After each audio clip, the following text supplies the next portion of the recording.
ഗുരുവായൂർ അമ്പലത്തിൽ സവിശേഷ മൂല്യമുള്ള ഒരു വസ്തുവാണ് ഗുരുവായൂരപ്പന് ഏറ്റവും ഇഷ്ടമുള്ള മഞ്ചാടിക്കുരുക്കൾ. എങ്ങനെയാണ് മഞ്ചാടിക്കുരു ഗുരുവായൂരിലെ വിശിഷ്ട വസ്തുവായതെന്നറിയാമോ? അതിൻ്റെ പിന്നിലൊരു കഥയുണ്ട്. ഒരിക്കൽ ഉത്തര കേരളത്തിൽ ഒരു പ്രായമുള്ള ഒരു സ്ത്രീ ജീവിച്ചിരുന്നു. ഗുരുവായൂരപ്പൻ്റെ വലിയ ഭക്തിയായിരുന്നു അവർ. ഉണ്ണിക്കണ്ണനോട് പല ഭക്തകൾക്കുമുള്ളത് ഒരു അമ്മ മനസ്സാണല്ലോ. ആ സ്ത്രീയും അതീവ ഭക്തിയോടെ അതിലേറെ മാതൃവാത്സല്യത്തോടെയും ഗുരുവായൂരപ്പനെ ദിവസവും പ്രാർത്ഥിച്ചു.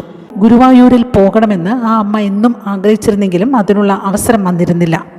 ഏതായാലും തൻ്റെ ഭക്തരുടെ ആഗ്രഹങ്ങൾ ഒരുപാട് കാലം ഭഗവാൻ ചെവിക്കൊള്ളാതിരിക്കാറില്ല.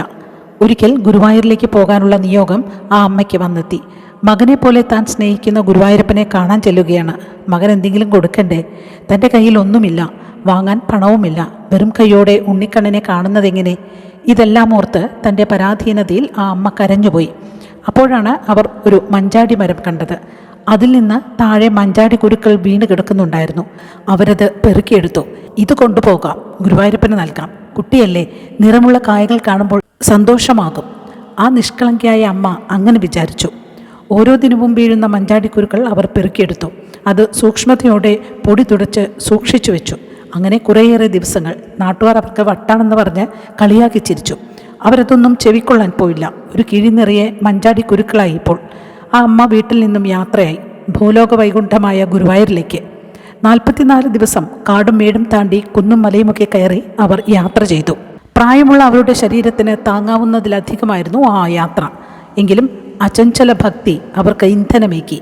ശരീരത്തിൻ്റെ വേദനകൾ ഗുരുവായൂരപ്പനെ കാണുന്ന ആ നിമിഷമോർത്ത് അവർ സഹിച്ചു. അമ്മ ഗുരുവായൂരിലെത്തിയ ദിവസം മലയാള മാസം 1-ാം തീയതിയായിരുന്നു. ഒരു നാടുവാഴി എല്ലാ 1-ാം തീയതിയും ഗുരുവായൂരിൽ വന്ന് ഓരോ ആനയെ നടക്കിരുത്തുമായിരുന്നു. ആ അമ്മ എത്തിച്ചേർന്ന സമയം തന്നെയാണ് നാടുവാഴി വന്നത്. അദ്ദേഹത്തിൻ്റെ അംഗരക്ഷകർ ആ വനിതയെ തള്ളിമാറ്റി. ആ ആഘാതത്തിൽ അവർ വീഴുകയും അവരുടെ കിഴി തെറിച്ചുപോയി കെട്ടഴിഞ്ഞ് മഞ്ചാടിക്കുരുക്കൾ അവിടെവിടെയെല്ലാം ചിതറി വീഴുന്നതും ആ അമ്മ കണ്ടു. അവർ പൊട്ടിക്കരഞ്ഞു. അവർക്കതല്ലേ പറ്റൂ. എന്നാൽ ഇതെല്ലാം കണ്ടുകൊണ്ട് ഗുരുവായൂരപ്പന് വെറുതെ ഇരിക്കാൻ സാധിക്കുമോ? ഇല്ല. നാടുവാഴി കൊണ്ടുവന്ന ആനയ്ക്ക് ഉടൻ മതം പൊട്ടി. അത് അവിടെവിടെയെല്ലാം പാഞ്ഞു നടന്നു. എല്ലാവരും ഓടി. സ്ഥിതി വഷളാവുന്നത് കണ്ട് നാടുവാഴി കണ്ണനെ ഉറക്കെ വിളിച്ചു പ്രാർത്ഥിച്ചു. ഭഗവാനെ, എന്താണിതെല്ലാം? ഇതൊന്ന് നിർത്തൂ. ഉടൻ ശ്രീകോവിലിൽ നിന്ന് ഉച്ചത്തിൽ മറുപടി മുഴങ്ങി. എവിടെ എൻ്റെ മഞ്ചാടിക്കുരുക്കൾ? എനിക്ക് അതിപ്പോൾ വേണം. വാശിക്കാരനായ ഗുരുവായൂരപ്പൻ്റെ മറുപടി കേട്ട് നാടുവാഴി അന്തിച്ചുപോയി. വിലപിടിപ്പുള്ള സമ്മാനങ്ങളിലല്ല, ആത്മസമർപ്പണം ചെയ്ത മനസ്സുകളുടെ ചെറിയ ചെറിയ അർച്ചനകളിലാണ് ഭഗവാന് സന്തോഷമെന്ന് എല്ലാവരും തിരിച്ചറിഞ്ഞു. എല്ലാവരും കൂടി മഞ്ചാടിക്കുരുക്കൾ പെറുക്കിയെടുത്ത് കിഴികെട്ടി ആ അമ്മയെ ഏൽപ്പിച്ചു. അവരത് ഭഗവാന് സമർപ്പിച്ച് സന്തോഷപൂർവ്വം തൊഴുതു.